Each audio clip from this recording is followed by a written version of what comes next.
Welcome to Connecting the Dots. I'm your host, Alex. And I'm Morgan. Great to be with you today. It is Wednesday, June 25th, 2025. And yeah, we're set to unpack some really interesting tech developments, things that are, really shaping how we live and work. Always a pleasure. And we definitely have some fascinating stories today, especially seeing how AI just keeps weaving itself deeper and deeper into, well, pretty much everything digital, plus some big moves in data privacy. Absolutely. But hey, before we dig into the tech sides, let's get you a quick check on what's happening outside.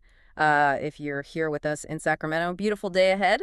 Oh, yeah. Sunny, reaching a high of 91 degrees Fahrenheit. Just perfect. Nice. Meanwhile, across the nation, that really dangerous heat wave, it's still going strong, stretching from the Ohio Valley clear into the mid-Atlantic. Yeah, hearing a lot about that. We're seeing widespread daily temperature records just getting smashed.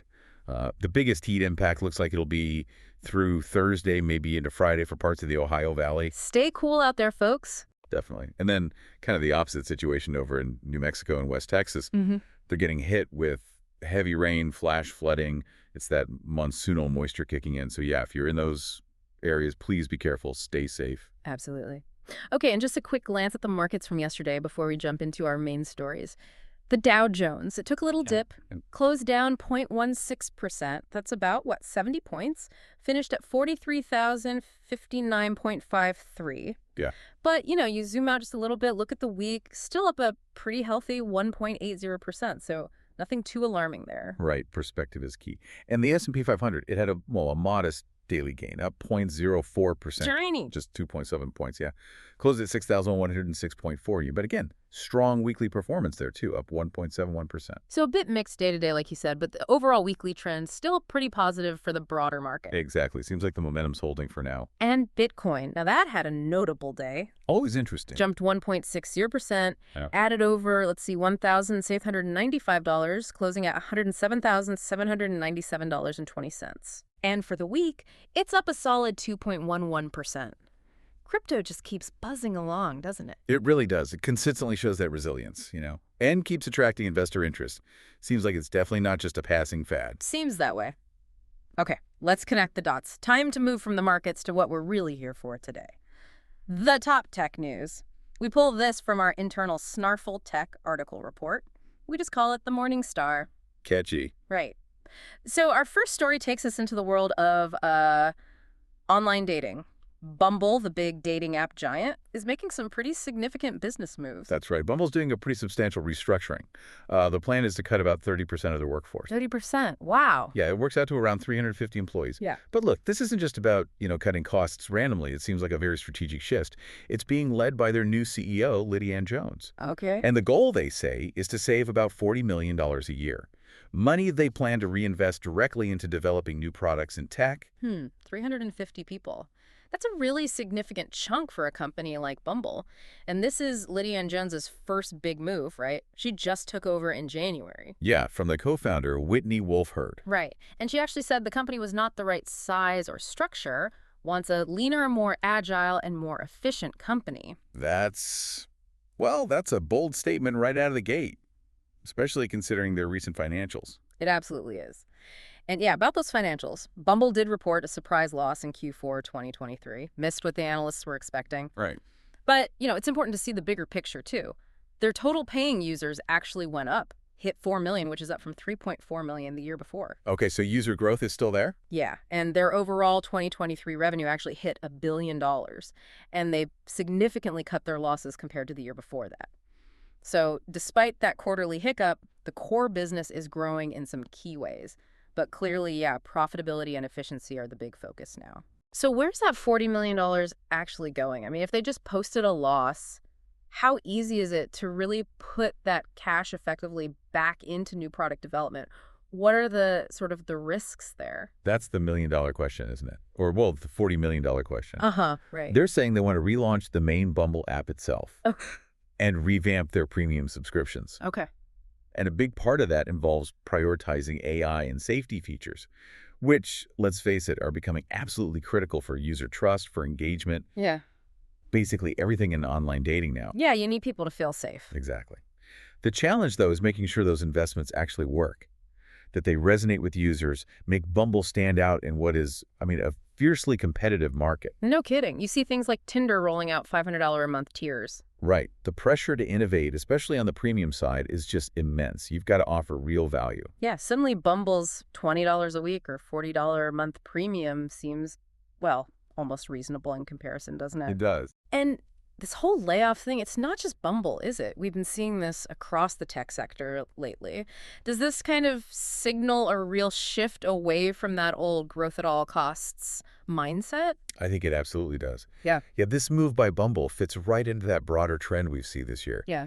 Google, Unity, Expedia, they've all announced significant workforce reductions. It really signals a shift across the whole industry. Companies are optimizing for efficiency now, prioritizing profitable growth.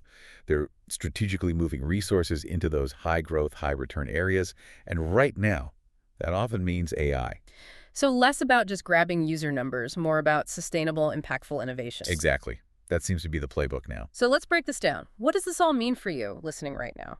Well, first, if you work in tech, these layoffs, even at companies like Bumble that are still growing revenue and users in some ways, it shows the job market is evolving. Companies are really focused on lean operations, on investing for the future. Now, the silver lining maybe is that Bumble is offering support packages, severance, healthcare stipends, mental health services. That's becoming more common, thankfully. Yeah, that's good to see. And for you, just as a dating app user, this restructuring could actually impact your experience in a positive way. How so? Well, if Bumble successfully redirects those resources into better AI, into revamped premium features, it might make the app more competitive, maybe safer, maybe just more appealing overall. Which is the goal, right? Finding a better connection. Exactly. Maybe these new AI features can finally write me an opening line that actually works. We can only hope. And look, for businesses, for investors watching this space, it just highlights how companies are having to adapt, strategically realigning resources, investing in cutting-edge stuff like AI for the long haul, even if it means some short-term pain. It really shows just how competitive that online dating market is. You have to keep innovating, or you risk getting swiped left into oblivion. Couldn't have said it better myself. Constant evolution is key there. Indeed. Okay, let's jump into our next story. This one takes us right into the heart of what some are calling the AI coding wars. Google. They've unveiled something pretty interesting for developers. It's called Gemini CLI. That's right. Gemini CLI stands for Command Line Interface. It's basically a new AI agent. It's free, it's open source, and it plugs the power of Google's really advanced Gemini AI models, specifically Gemini 2.5 Pro, right into a developer's terminal. Okay, so the command line, if you've ever used it, you know it can be, well, let's say it has a steep learning curve. A bit arcane, yeah. Powerful, but not always user-friendly. So what's the real game changer here? Is this just like another coding assistant, or does it fundamentally change how developers work in that environment? I think it's definitely more than just another assistant. Think of it as its own standalone application. You download it, install it on Windows, Linux, Mac. Yeah. It's not just tacked onto your existing terminal. Got it. And what's really striking is, first, it's free to use. You just need a Google account.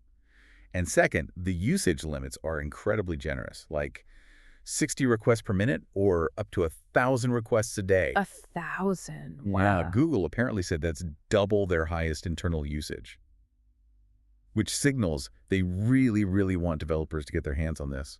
It's designed for devs who basically live in the command line, making AI accessible right where they already work. Okay, but what about privacy? That's always the elephant in the room with AI tools, right? Especially when you're talking about code. That's often sensitive proprietary stuff.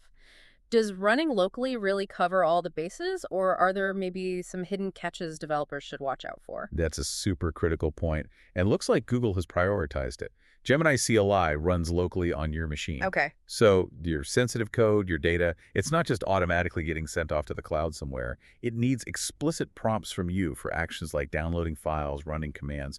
You're in control. That's important. Plus, being open source. Yeah. That builds a ton of trust. Anyone can go look at the code, check it for transparency, for security issues. Now, the whole free model does raise long-term questions about sustainability, maybe data usage down the line. But for privacy right now, keeping the processing local is a huge step. Yeah, that's a big differentiator.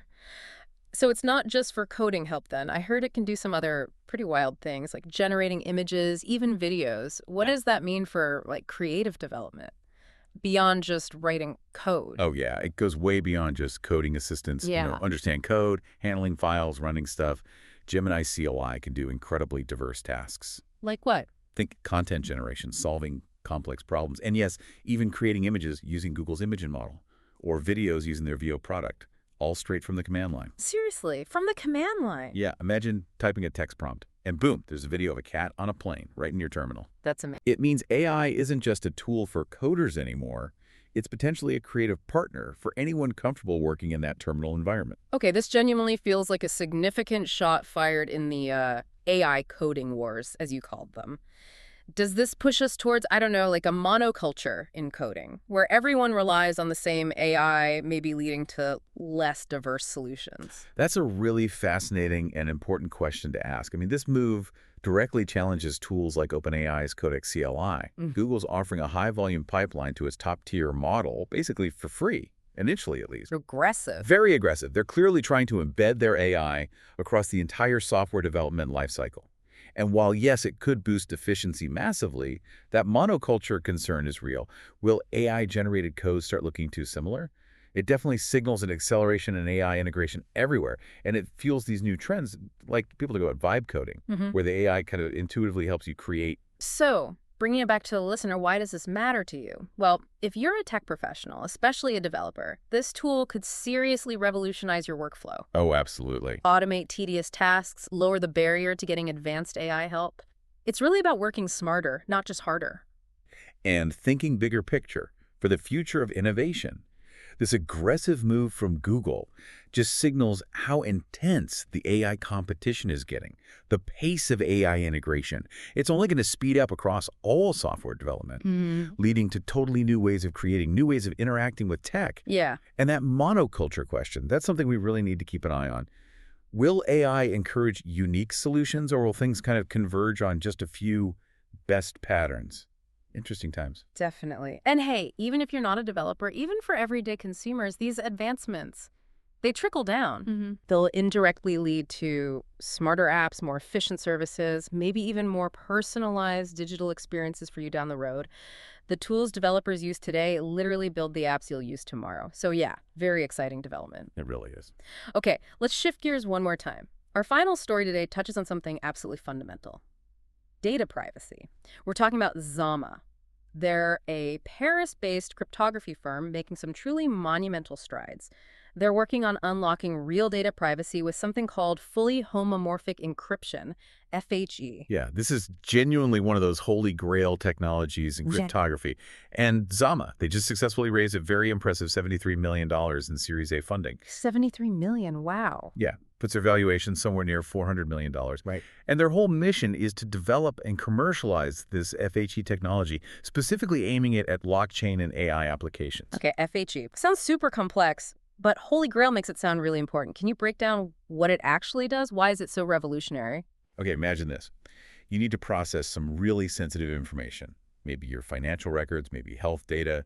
You need to send it to the cloud, or maybe feed it into an AI system for analysis. Right, which normally means decrypting it at some point, exposing it. Exactly. That's the vulnerability. But FHE, it's this revolutionary technique that lets you compute on data while it's still encrypted.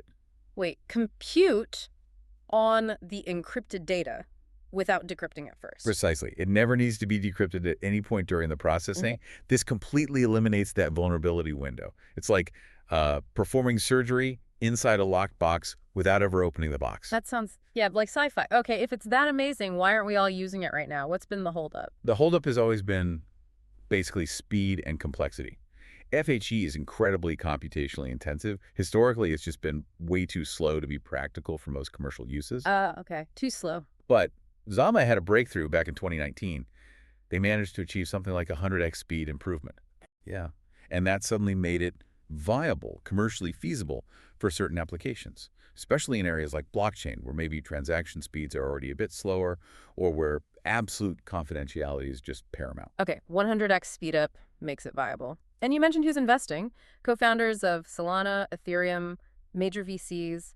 What does that kind of backing tell us about FHE's future? Especially for something like blockchain, which is usually all about transparency. That backing is a huge indicator. Getting buy-in from people like Anatoly Yakovenko from Solana, Gavin Wood from Ethereum.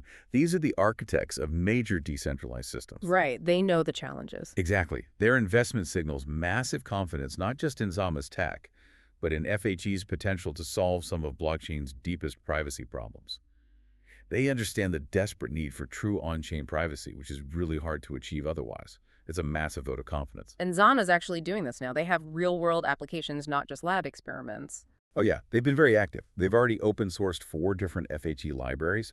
Apparently over 3,000 developers are using them, and they've secured over $50 million in contract value already. 50 million, okay. Yeah, mostly from blockchain clients so far. Yeah. They have this thing called FHEVM. It enables confidential smart contracts.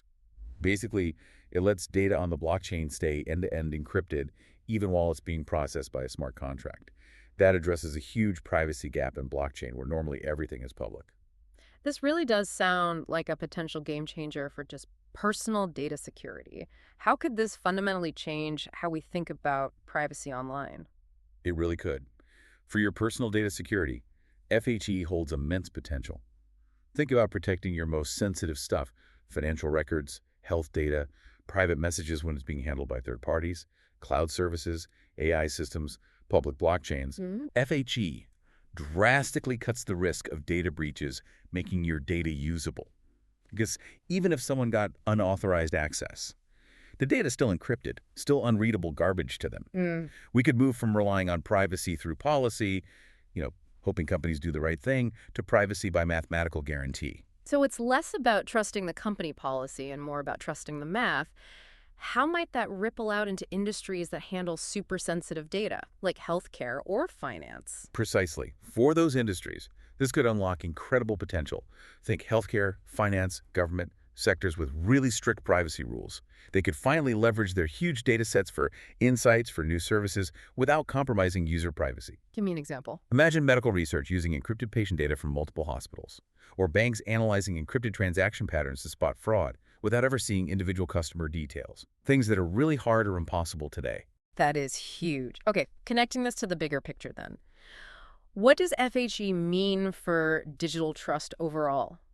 In this world where we generate so much data, could it make data breaches almost irrelevant? Because the stolen data is useless. It raises that profound question, doesn't it? What if privacy by design wasn't just a nice idea, but something guaranteed by the underlying tech? Yeah. FHE could genuinely usher in an era where digital trust is baked into the system. Trust online. Yeah, greater confidence in online interactions in the whole digital economy. It could make privacy-preserving applications that seem impossible today actually feasible. It shifts the whole paradigm from reactive fix the breach after it happens to proactive make the breach irrelevant. Now, the flip side, the really big question is, are we ready for a world where data is so securely encrypted that maybe even legitimate requests, say, from law enforcement with a warrant might hit a wall because the data literally never gets decrypted? That's exciting, but also a little unnerving, isn't it?